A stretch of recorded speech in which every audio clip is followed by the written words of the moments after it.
Hello, hello, hello, and welcome to 52 Weeks of Flow, the podcast that delves into the depth of human potential and the transformative power of flow. On this show, we talk about peak performance, flow, energy, and bridge the gap between science and woo-woo. Through authentic stories and real-life examples, my guests and I will help you dive into your superpowers and create your next level of success. My name is Bea-Marie, neuroscience geek, flow enthusiast, and your guide to rewilding yourself. I'm on a mission to raise the frequency of the planet by supporting you to untame yourself and step into your flow. Hello, and welcome to another beautiful episode of 52 Weeks of Flow. My name is Bea-Marie, and you're here today because you love our podcast, because you love the incredible guests that we have here. And today, you will not be disappointed because I have brought another amazing, powerful woman.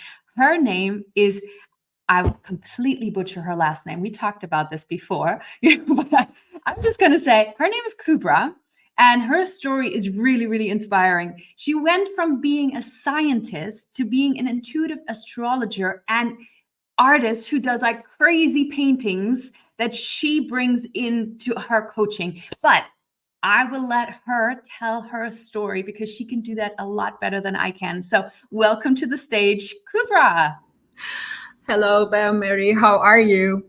I'm so well. I'm sorry. I practiced your last name, when the trailer was running, but it just did not come out properly. So please introduce yourself. No worries at all. I am this crazy person who went from being a scientist to spiritual artist and intuitive astrologer. When I was a student, I was making fun of astrology and everything. Now I'm everything that I was making fun of. But I'm really happy that I started that journey when I was 19. By the way, my surname is super hard for many people, so feel good about it. And it's Kübra Özgüvenç for anyone who tries to spell it or not now while watching, just to help. My story started a little bit different than I was expecting when I was a kid. I was thinking to do art when I was a kid, but then it turned into I'm passionate about science. And when I was at university, I became a candidate of scientist, and then I had a very clear action plan for the next 10 to 20 years of my life, and everything was so solid in my head. And well, it turned into I didn't want all the things that I was thinking I wanted at that time. And I learned it hard way because I have passed through several stages, such as fibromyalgia diagnosis, and then I had gaslighting, and both of the subjects are related to self-worth. This is the reason why I'm doing what I'm doing today, because it is a healing story. And I thought I was paralyzed when I was at age 19, but it was a fibromyalgia attack, basically, that we didn't know back then. And I don't know if anyone knows fibromyalgia, but it is the thing that if they can't find a problem, a root cause of your physical problem, this is what they diagnose you with. So there is a problem for sure, but you don't know what it exactly is. Oh, really? Yeah. Unfortunately. Wow. So how did you heal? By changing my life, basically, because fibromyalgia, like from the emotional perspective, is an illness that tells you your life is not a fit of what your soul wants you to experience in this lifetime. So with this first episode kind of thing, and my family line has a like bunch of people who experienced strokes. So this first attack was so intense for me that I wasn't even able to move my finger, and I thought that, oh, my life is over. I'm only 19, but I'm like my grandma, so everything ends here. Until my parents took me to hospital. Luckily, I was at their place at that day, and I think that they started my journey of understanding what I was planning for the next 10 to 20 years was not what my souls wanted to experience. So if your life, the way you are living, the way you provide your life actually, or the way you marry, maybe you're not a person who's supposed to marry, but you have a traditional marriage, then this could be something. Or when I was a kid, I had similar problems, but I didn't know it then. And now I know that my birth chart tells me I am this kind of person. This is good for me. This is not good for me. And I learned how to use my emotions to navigate me through those times instead of looking into my birth chart each time. But it took time for me to understand, to distinguish what I really want, what is my soul's calling, or what is my ego or conditionings of society wants me to believe that I want it. Yes. Oh, I love to talk about this. I love to talk about this more because I truly believe that this is the motivation that most of us, when we exit our childhood, when we're like 12, 13, 14, when we are exposed, like, okay, now it's a lot earlier, but when I was exposed to media and all that stuff, there was no internet when I was that age. But nowadays kids see so much at a young age what they are supposed to want. And for some reason, I believe, that, no, I truly know why I believe that, but that through media, through society, through our parental conditioning, we get taught what we should want, what we should aim for. And that's why I love that you're here today and that you're telling the story, because it gives all of you, our lovely audience, everybody listening right now, the chance to really look at, hey, is that what I'm doing right now? Is that where I am right now? Is that what I really want? Or is it because it's expected of me? Or is it because I have always done that? Or it's because it's a family tradition. Like, we're all doctors, we're all lawyers, we're all do that. Or, on the other hand, we're all artists. I have a friend, she says she does not have an artistic bone in her body, which I truly I don't think so, because I believe that everyone is an artist. But her family, they're great artists. All of down to the nephews and nieces, they're already producing art. And she's like, I have no idea how I got born into this family. Like, because she's like, she thrives in science. Yeah. Anomaly. So what was it for you where you're like, okay, science, no art? Yeah. What was that shift for you? Oh, yeah. Actually, I started reading and writing at a very early age. And since the time that I was able to hold a pen, like, I don't know, 2 years old or something, I used to do drawings and paintings, as my mom also loves painting. And then I kept drawing and like sharpening my artistic skills in my own way. But then when I was at high school, I made a decision. I was going to go to art school at high school. And then I said to myself, oh, it's really hard for artists to provide their lives. So I think I should have decided that when I was at the university. And it's not my parents who pushed me to think that way. It's in a way the society, but there is no direct pushing that gives me made me to think that way. But sometimes it is not, actually it's most of the time that way. Yeah, society is there telling you something, or your parents they're telling you something, but it is you who create that inner critics or inner talks. So it was me who decided to switch something. I didn't say chemistry at that time, but then I fell in love with chemistry. And chemistry is an outcome of alchemy. So alchemy is the mother of chemistry. So they're actually connected to each other in a way. And I still use those both techniques, alchemy and chemistry, in my practices, because what I deeply believe is, there are many people tries different energy healing techniques or coaching techniques, this or that. And when you first start practicing something new, it helps you immediately and you see some magical changes in your life. And this is so cool. But most of the time, after a while, we all stop practicing those things, those techniques.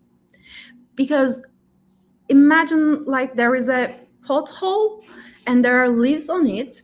And when you start practicing a healing technique first, you clean the leaves and dust at the surface.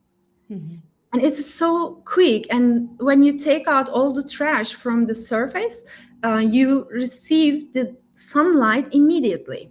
But if you want to purify the water more and more each day, you should be patient. And most of us don't do that. And to be able to do that, you cannot just practice energy healing or rewiring techniques or EFT or this or that, NLP, whatever you do, doesn't matter. They all works perfectly. But the thing is, we have those steps: belief, thought, emotion, behavior. This is what creates our lives. And if we don't use, for example, behavior, it shapes our neural pathways. So you need to understand your body chemistry. Without understanding your body chemistry, you cannot change a thing in your life for so long. For temporary results, it's great. You can do anything. But if you want it to anchor itself into your life, you need to understand your body chemistry. And this is, I think, subconsciously or by guided my higher self, why I decided to study chemistry. Yeah, that sounds really logical. Yeah. Okay. Yeah. I want to come back to something that you said, earlier, and that is that you think that the thought came from you. That being an artist is like you will not be able to provide for yourself and stuff. Because I know that thought. I know that thought so well because I have been an actress. So I have, I was in the performing arts, and I wanted to do that since I was like 6, 7. And my grandmother was that voice, because my grandmother, she always said, yeah, well, an artist doesn't earn money. It's a starving profession, all of that. And for her, it didn't matter that I was on national TV. It didn't matter that I was in international movie theaters. It didn't matter to her when I was on a newspaper or something. What mattered to her was how much money I made with it. Yeah. And even when I, showed her a contract over, I don't know how much it was. I don't know how much it was, but it was like, for me, it was like the biggest paycheck that I ever had. I showed her the contract and I was like, here, look at it. And she was like, yeah. And tomorrow, what's tomorrow? Tomorrow, you will not work, you will not earn anything, so you will starve again. And because it just did not fit her worldview. Yeah. But for me, it was always when somebody said, "Oh, you can't do it," I'm always the one. Well, let me prove you wrong. So I truly believe, when we're young, that those beliefs we somehow draw in, and that we make them our own. Absolutely. that they shape the way we think, they shape the way we see the world. And when I discovered that, and a lot of other things that happened when I was 6 or 7, I was like, oh, that's why I did that. Oh, this is why I did this. Oh, come on, this is why I did that. Oh man. So sorry to go in there. So you wanted to say something? No. I was just laughing because I have similar stories, and you can understand why I had that switch button, because I'm the first entrepreneur in my family. Oh wow. Okay. So I carry those kind of things in a very profound way. I still does, because I know I offer a lot to the world, and yeah, I can do more, I can receive more. Either I'm not just talking about money, but abundance mindset. I can have like a more elevated way in my life, but as I carry all those beliefs profoundly, even though I transmuted many of them, I still carry many of it as well. So yeah, it really affects on us in a very strange way. So for example, I once had another interview with a very lovely friend of mine, and during the interview I remembered a memory that when I decided to become an artist as well, it was at primary school, in an experience that I created a drawing, and my friends loved it and they copied it and they wanted me to sign, and it was the first time someone asked for a signature from me. It was so exciting to feel that as a kid. So our childhood is full of mystery signals that what we're gonna do today. Yes, absolutely. So what was for you the turning point, coming back to artistry, becoming the astrologer that you laughed at? Okay, with the astrology story, I want to emphasize this. As someone who is a candidate of scientist, or before, I was always into theosophy or like philosophy or this kind of thing. So I'm a huge fan of reading and learning about mythology and art and this and that.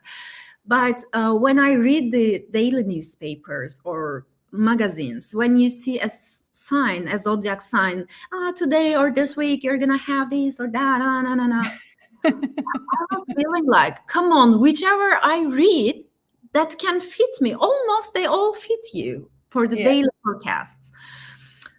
I was so angry with that, like kind of, I don't know why for that time, but now I understand, because it was triggering something. So I understood it later. And everything that I wasn't able to prove scientifically was nonsense for me back then. And this is why I was kind of against astrology. But then when I took my first astrology consultancy, oh my God, it was so amazing. The lady, she didn't know me at all. Then we became best friends. And she gave me a reading, and she told me a lot of things that no one else, including my best friend or my mother or my husband, no one could have known that kind of things about me. And she told me all those secretive things, and I was kind of shocked, because this is not normal. There was something, it was like an anomaly, kind of a paranormal thing for me to investigate from the scientific curiosity kind of place. And then when I start asking questions, she explained them all very well, because she was also coming from a background like mine. She was also an like industrial engineer originally, but turned into an astrologer. So astrology is something that I can tell a combination of celestial and earthly science. It's a combination of it, because we use actually the statistical knowledge, astronomy, and some spiritual knowledge comes together, and it really works. And sewing that really changed my perspective about astrology. To come to the art part, art was always a part of my journey, but I never shared it with others. If you come to my place, you would see that I do the painting because it is the way that I transmute my emotions. So you should see me. I struggle a lot before I create a painting, and I feel so stressed and cannot move around like with all those heavy emotions. But in an hour, when I start doing a painting, in an hour or so, there is no matching words that I can explain the difference. So Kübra, who starts the painting and ends the painting, is totally different people. So it was always a part of my journey. But when I noticed that I was channeling, I'm actually channeling the painting, channeling the emotions. It was in 2022, in this eclipse season. I was working with another spiritual friend of mine. And when we were working on his chart, and then we were meditating on that. And so I started receiving downloads, and what I noticed with those downloads was at that time, I actually had similar experiences all the time before I start a painting, and then I put those emotions onto canvas, then I feel free from those emotions. And eclipse seasons are very important times in the year because we simply enter a hallway in this eclipse seasons, and in this hallway the curtains between the timelines become invisible. So with the invisible thing, we do the channelings in a more stronger way than usual. Because do you know that you're a psychic? Yes. Yeah, okay. Most people doesn't know that. Cool. Thank you. Either we know or we don't know, we channel information. And if we do these channelings consciously, we call ourselves psychics, which is great. There's no problem. And that's a great thing, actually. But if we think that we're not psychics, we still channel information, but unconsciously.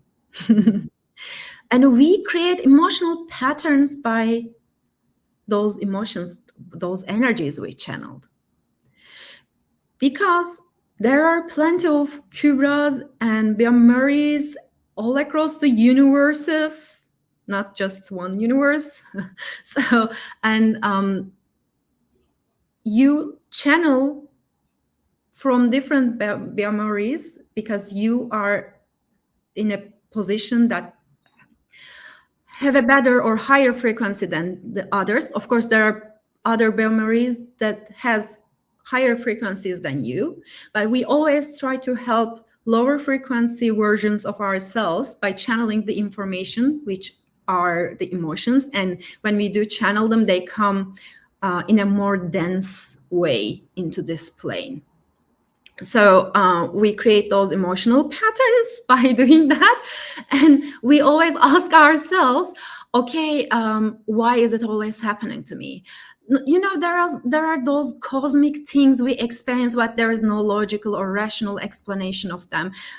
You know, for example, we're best friends. I always have the same ugly experience, but you haven't even had it once in your life. There's no explanation for that. Why is it always happening to me but not to you? It's not like, oh, you should have had a negative one, but we create those patterns because this is our strongest skill. We only need to notice it. We only need to embrace that power instead of becoming or wearing a victim's shoes and, oh, this is always happening like that or like this. No. We should see that it is the Chiron in our lives, the wounded healer in astrology and psychology. In Jungian psychology, there is this wounded healer, and in astrology, we call it Chiron. And in unison, I call my art unison, because it is like uniting the channel, uniting the wisdom of different timelines. So And yeah, where we channel those information, we unconsciously we create patterns. Yes, it's hard, but if we just notice that we do it unconsciously, but in a way our higher self trying to lead us away, to show that we are able to do way more things than we see in that moment. Oh, I love that so much, because this is how I started out. You know, when I started coaching, or even before that, I said something and people just asked me, "How do you know that?" And I was always like, "I don't know. Maybe I read it somewhere, or I probably watched a video about it, or I saw something on the internet, or I read it, somewhere." And when I started coaching, like my client, it was always like this one line that I said. I always said one thing and they were like, boom, mind blown. Wow. Okay. This is what I needed. This is why I came here. This is what the coaching session was for. And when this, happened more frequently and basically every session, I was like, okay, why? Why is that one line? And then I was looking out for it. I was like, when is that one line coming that will change the person's life? And then it didn't happen, because I was so fixed on that. And I had such a fixed, what's that word? I was too, it was too hard. My mind wasn't flexible anymore. My spirit wasn't flexible in that moment. So when I talked about it to one of my mentors, she was like, "Oh, Bea, you don't know that? You're a channel." Yeah. I was like, "Oh, what?" So you're a channel, you channel. This information is not from you. This information is from somewhere else. Yeah. Like, okay, that makes sense. So now I consciously channel and I ask for it. I ask for the information to come in. So thank you so much for elaborating on this, because I think this is amazing. So when all of you listening right now, if you feel, or if people tell you sometimes, or ask you, how do you know that? Where do you know? Please connect to somebody like Kübra or me to go a little bit deeper into this, because you're probably a channel. We all have those different spiritual gifts and powers, and I see that a lot lately, that they're awakening more and more in people. So if you feel a little bit lost or don't know what to do with it, or think this is completely woo-woo and you want to go to the doctor, get a pill and get rid of it, please, before you do, talk to somebody who went through this already, who is in a position of actually explaining what happens. And yeah, so thank you so much for bringing this up, because this is, also in kids. Kids do that all the time. They channel, they just pull in information from the multiverse, and they don't ask where it comes from. They just accept it as, knowledge that is given to them. And then, like we talked about before, society, conditioning, media, whatever, is telling us that is just completely whack and something is wrong with you. Yeah. No, actually, you're on the right path. Absolutely. And this is where self-worth comes actually onto the stage. And I love that you, not this time, but earlier mentioned that art, like about art and that friend. I think everyone has a different definition for art, actually. Yeah. My version of definition is different. So I create art related to or based on my own definition. Mm-hmm. Everyone is an artist, but mostly who dare to show their art on a stage, like yourself or me on an exhibition, we kind of find different ways to show up as our authentic selves. So if you are anyone who is listening to this, if you are someone who doesn't find their voice yet, or if you struggle to show up as your authentic self, it means that you are an amazing artist. You just need to have some courage to show up. And well, as Bea-Marie said in the beginning, you need to embrace your craziness.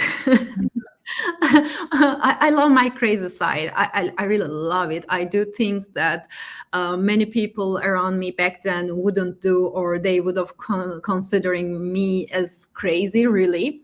And I'm that crazy person. I'm totally okay with it. And if you see the artists, or if you see people who are this general definition of fairies or witches from Hollywood, they are kind of crazy and different, and they have their own boundaries. They can react or over. So that's okay. Everything is okay. Today, I was sharing something about a summit that I'm going to talk soon. The new perfection is imperfection. Yes. Yes, I absolutely love that. And yes, because perfection is just a way of blocking us. It's just a way that we have learned to stop ourselves. And perfection is, for me, something that cannot be achieved, because perfection is subjective. Everybody has a different version of perfection. So I truly believe that done is better than perfect. And that the first draft of whatever you do is never up to the standards that you want to. Or the minute you have finished your first draft, it's already outdated, because you already learned so much in the process of creating it. If it's a book, or if it's a painting, or if it's whatever it is. Yeah. And like, I see that in my daughter when she paints. She starts and is really excited, and then she's almost done, and then she just goes like, "Oh, this is shit," and throws it away. And I'm always like, "No, it's so good. You learned something. What did you learn?" "Yeah, that I hate it." And then she starts again, and she tries to, reproduce the same thing. And then I'm like, "Hey, but you learned something along the way. Why don't you start from there? Start from where you threw that thing away, and start from there." And then she starts from there, basically, but then she's like, "This is also shit." Throws it away. Yeah, I know the feeling. So tell me about your creative process. You already said, that you go through all the emotions before you start painting, but what does that look like? Do you sit down in front of a blank canvas and then just pull up emotions, or how can I imagine that? Yeah, actually, it has its own ritualistic way, and in this way, there are certain steps that I follow. But the parts that I want to share here is basically, I start feeling my heart is kind of smashing. My chest is like kind of burning from inside out. And it's like a physical and emotional, I don't know how to describe it, but I feel stressed emotionally and physically. So is that coming from you, or is that something that you channel? Something that I channel. My life is mostly stable. I'm grateful for that. And out of the blue, in the beginning, my husband, back then my partner, he was like, kind of, "What is going on exactly to you? What happened? Is there no problem?" No, I just need to, sit down and meditate or paint or this or that, or cry out until I calm down. But when I noticed that I was actually channeling in those paintings, and instead of crying, I do paintings now. So my crying stopped. Great. And in my life, I don't think that there is a problem most of the time. I just channel from different timelines. It's not from this lifetime, actually. So there's either astrological effects that I receive personally, or like I mentioned, maybe it's an eclipse hallway opened, and I start feeling emotions, and sometimes they come with, like, for example, visions.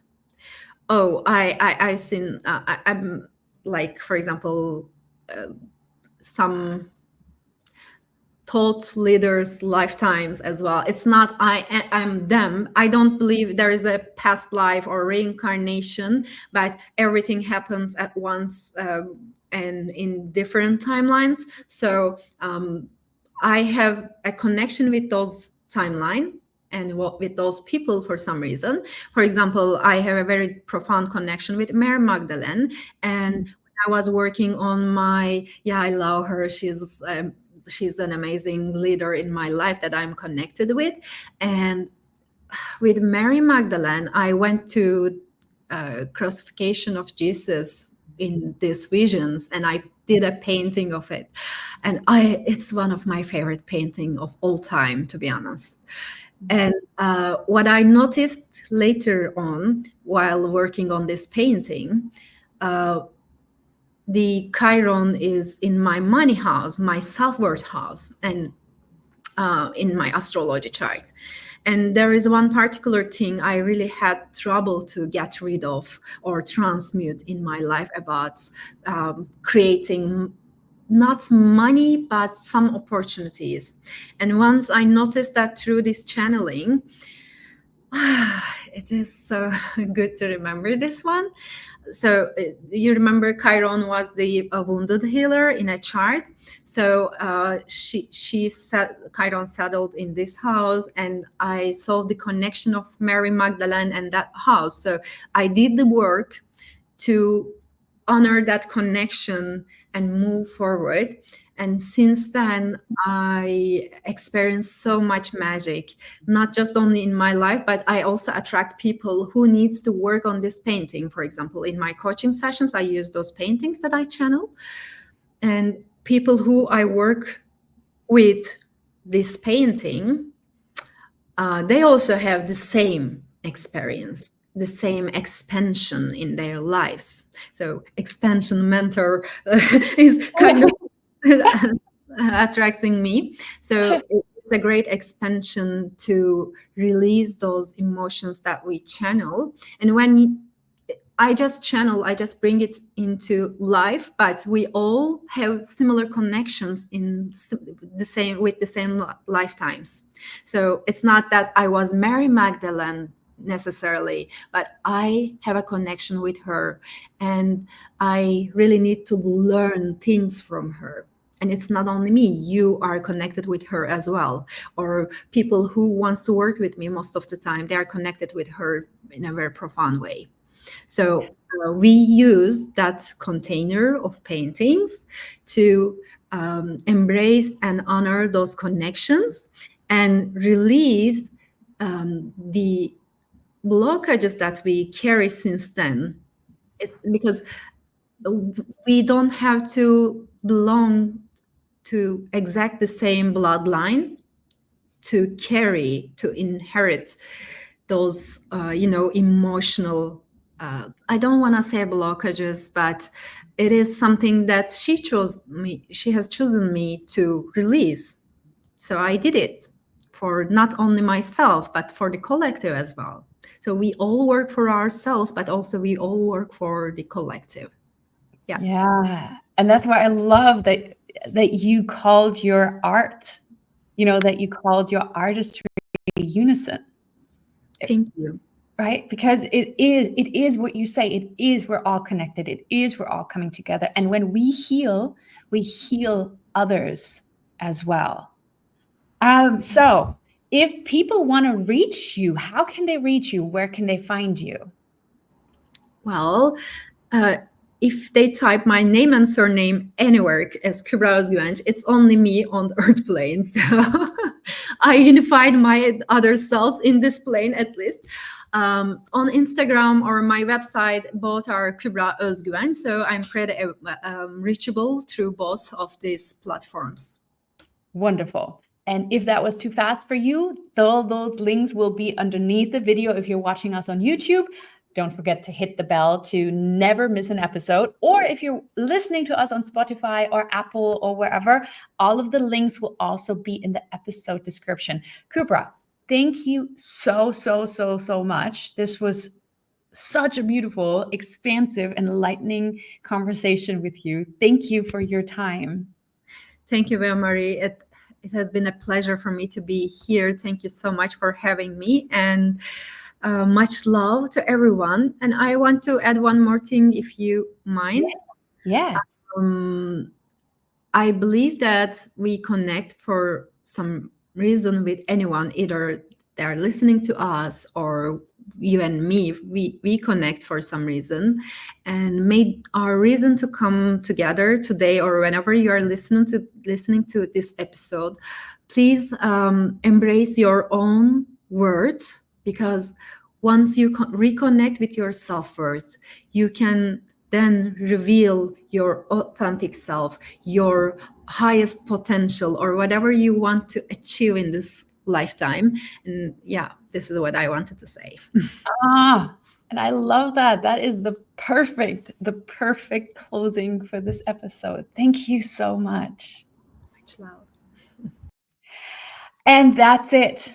That's it for today. That's our show. Thank you so much for tuning into the 52 Weeks of Flow podcast. Today, on this beautiful day, I'm giving you a virtual high five, because you are part of the Flow family, and you are an amazing human being on this planet right now. And I hope this episode inspired you as much as it did me.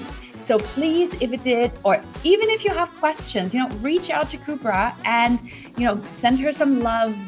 Ask her questions about her art, about science, about whatever. You heard her. She has a well of knowledge and intuition and wisdom to share. So reach out to her. If you have any questions for me, if you have any suggestions for future episodes or topics, then reach out bea@superwoman.coach. And we're having a new website, by the way. It's www.movingriver.com. So check that out. It is beautiful. And we talked about a lot of things in this episode. We talked about multiverse. We talked about quantum leaping. We talked about Mary Magdalene. And if you're heading back to season 1, I have an episode dedicated to Mary Magdalene. So if you are interested in that, go back and listen to that. Let me know what you think of it. And in 2 or 3 weeks, there will be an episode about the multiverse. So stay tuned for that, because it's going to be incredibly expansive. So if you loved this episode, then also leave us a comment with 5 stars for us, because then we can bring on more amazing guests and change one person's life at a time into flow. And until next time, keep shining, keep learning, keep growing, and keep flowing.